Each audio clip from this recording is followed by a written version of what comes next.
Hi, Dr. Lim here. In the initial days of Diksen in Indonesia, I spent most of my time in Indonesia as there was the largest market for Diksen. It was then that I met Jimmy Kidding, our Crown Ambassador in Philippines. We always call him intimately as JQ.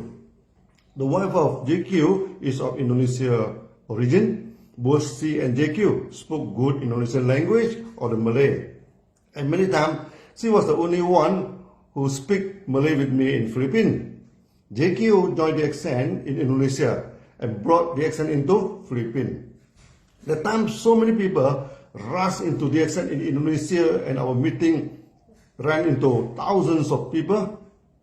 The members were very active and enthusiastic. This convinced JQ that Diksen should go well in Philippines.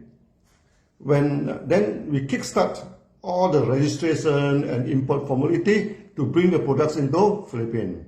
I advise JQ not to wait for all the formality. He should start to gather people and talk about Diksen, so that when Diksen finally started, he would have a basic group of people under him and give the market a good start.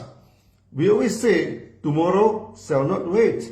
So JQ took my advice and immediately upon arriving in Philippines, used his own money, rented a hotel hall and sent over 200 invitations for people to come to listen to him about Diksen.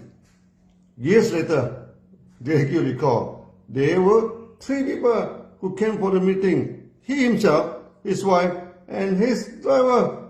The first meeting failed. Every time he recalled it, we would joke and recall the first meeting of Diksen. I also sent out about 200 invitations. There were 12 people. JQ laughed and said it was much better than him. I told him, no, these people do not come to listen to Diksen, but simply come to see a crazy engineer. Something wrong with his mind, they said. Decided to plant mushroom rather than supervise the construction of the building. They came for free entertainment. Half of them left for the toilet and never come back. The rest threw away the material I gave them, and none of them joined Diksen. I insisted to Diksen that his first meeting was better than mine. At least no one came for free show and just to entertain himself. After the failure of the first meeting, JQ came to Indonesia to meet me. I told him about the first meeting of Diksen and asked him to try again. He tried for the second time, failed. Went to Indonesia to meet me again. I asked him to try again. And the third time he tried, failed again. Then we met the third time in Jakarta. Finally, the fourth time tried, still failed. And he went to Indonesia with fourth time to meet me. This time JQ was in tears. He told me he was well over 60 in age. And if he failed, and he has failed several times in MRM, Diksen was his last hope. If he failed in Diksen, that would be the end of his MLM career. Then JQ requested to me, Dr. Lim, please give me your best advice. I shall stick to your advice until I succeed. I look at JQ, visibly beaten by the last 3 or 4 failures in the meeting, looking at me expectantly that I shall give him the best advice. My advice to him became very famous in Diksen. People call it a $1 million advice. For those of you who have not yet become millionaire, listen to it carefully. I told him, JQ, you look tired, no? Go back and turn on the heater and have a good hot shower. Then go to sleep.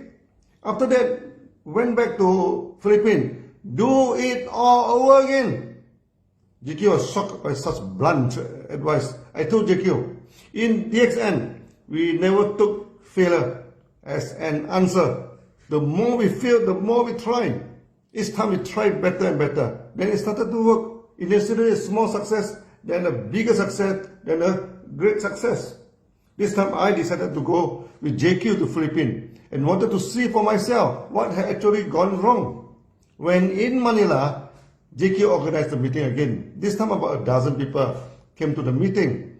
I gave a short speech and put the floor to Q&A.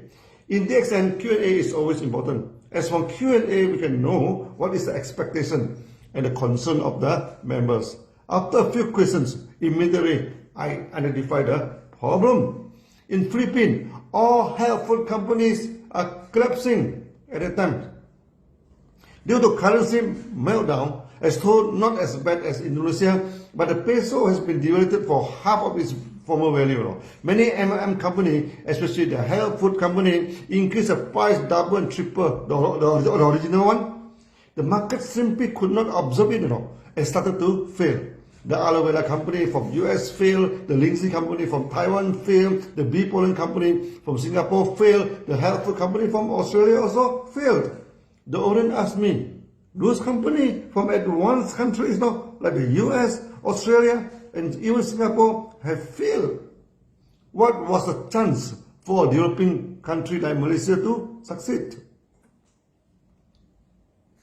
They were making a sensible question. If the health food from all those advanced countries all failed, what were the odds that the health food from Malaysia could survive in the market? It was apparent that at the time, the health food industry in the Philippines had collapsed. And if we launched the health food at that moment, the chances of failure was very high. In the marketing training in Dixon, we always advise not to go against the tide. So continue to launch health food in the Philippines at the time is suicidal. But Dixon is a health food company. At that time, our main products were RG and GL. In Indonesia, the market is purely on RG and GL. If we take away RG and GL at the time, Dixon ceased to exist. Facing the audience at the time, thoughts fly through my mind. What should I handle the situation now? In the training of Sunya, we always say that we need to reset our mind. And in the history of Dixon, it had happened twice in the past till then. First is we're shifting the market from Chinese-based to Malay-based due to PASU, joining of PASU. Secondly, we sliced the price to more than half when facing the old market. Now, for the third time in Dixon, we reset the market. In this time, throwing away RGGL and embracing the coffee 3-in-1.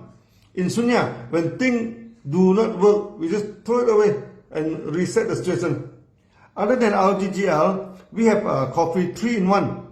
But that was not the main products of DXN at the time. The making of DXN coffee is more accidental than due to good planning. In Malaysia, we love to drink coffee. The member keep asking why not the company produce a coffee. During the meeting, member could drink DXN coffee. As a result, DXN produced a coffee just to entertain the members. The profit from the coffee was very poor and sometimes making losses. It was the adopted son in Dixon, not the pure breed, like Genonoma. Now we know coffee has very good health effects, but at that time, coffee was having a bad reputation. None of the health food company produced coffee, and Dixon is the only one in the market. And we just drink coffee, never talk about it. If you go through my early presentation of Genotherapy, coffee is nowhere to be found. Thoughts flash quickly through my mind when I was facing the audience. Okay, if I did away RG and GL, coffee was the only choice left now.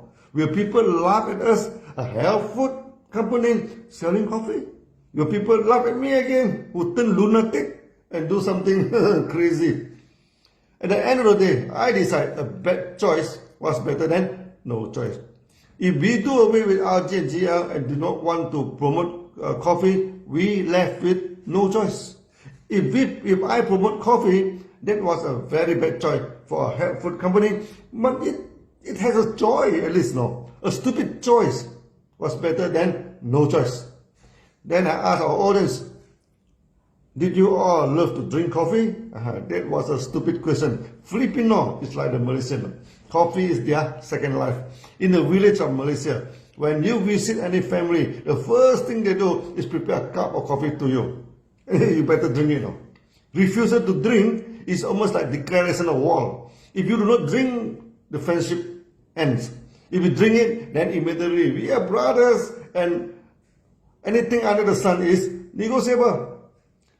I told the crowd, cheers, drink coffee, and you can become a millionaire. This became a famous quote for Dixon in the market. I asked the audience to list down what type of drinks they bought for the family.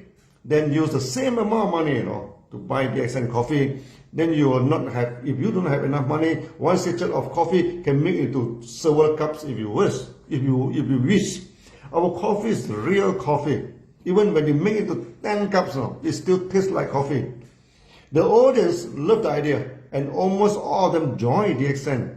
We started to greet each other, cheers, drink Dixon coffee, and become a millionaire. Filipino turned into a frenzy about Dixon coffee. I saw many of them did not throw away the empty sachet, and brought it to their friend and let their friend smell the good aroma of Dixon coffee. Many people loved the aroma and decided to try it. I told them about the raw egg coffee shake of Indonesia. Who believe that raw egg has superpower? Always put raw eggs into many types of foods, and make tasty coffee egg shake. One resident even came out as a special menu and become an instant hit in Philippines. Malaysian members love to marinate the chicken with coffee and produce DXN Lindsay coffee chicken. Some cafe try it and become a good talking point in the market in Philippines too. The experience in Indonesia was